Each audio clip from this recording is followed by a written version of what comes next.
తెలంగాణ ముఖ్యమంత్రిగా బాధ్యతలు చేపట్టిన నెల రోజుల కాలంలోనే పాలనపై ఆయన తనదైన శైలిలో ముద్రణ వేశారు. పార్టీలోని సీనియర్లందరికీ తగు గౌరవం ఇస్తూ పార్టీలో అంతర్గతంగా ఎలాంటి అసంతృప్తి లేకుండా జాగ్రత్తలు తీసుకుంటూ ముందుకు సాగుతున్నారు. ఇప్పుడు లోక్సభ ఎన్నికల్లో సైతం కాంగ్రెస్ పార్టీ ఘన విజయం సాధించేలా ఆయన వ్యూహాలు రచిస్తున్నారు.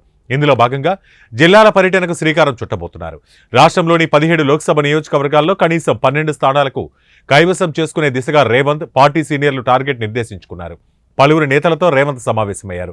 ఈ సందర్భంగా రేవంత్ మాట్లాడుతూ లోక్సభ ఎన్నికలను తేలిగ్గా తీసుకోవద్దని హెచ్చరించారు. ఈ నెల 26 తర్వాత జిల్లాల పర్యటనలు చేపట్టనున్నట్లు తెలిపారు. ఆదిలాబాద్ జిల్లా ఇంద్రవెల్లిలో తొలి సభను నిర్వహించనున్నట్లు ఆ జిల్లా నేతలకు చెప్పారు. ఇంద్రవెల్లి అమరవీరుల స్మృతివనం శంకుస్థాపనకు ఏర్పాట్లు చేయాలని కూడా సూచించారు. గ్రామ స్థాయిలో పార్టీని బలోపేతం చేయాలి, ప్రజా సంక్షేమాన్ని పరిగెత్తించాలి, ప్రజలకు అందరికి కూడా సంక్షేమ ఫలాలు అందించాలి. దానికోసం నాయకత్వం ఓడిపోయినటువంటి నాయకులు కూడా కలవలే కాబట్టి వారెవరు కూడా మనోధైర్యాన్ని కోల్పోకుండా ప్రజల పక్షాన నిలబడండి, ప్రజల కోసం పనిచేయండి. నేను మీ జిల్లాలకు పర్యటిస్తా, మీకు కావలసినటువంటి అభివృద్ధి ప్రణాళికలు సిద్ధం చేయండి, తప్పకుండా వాటన్నింటిని పరిష్కరిస్తా అని కూడా మాట్లాడడం జరిగింది.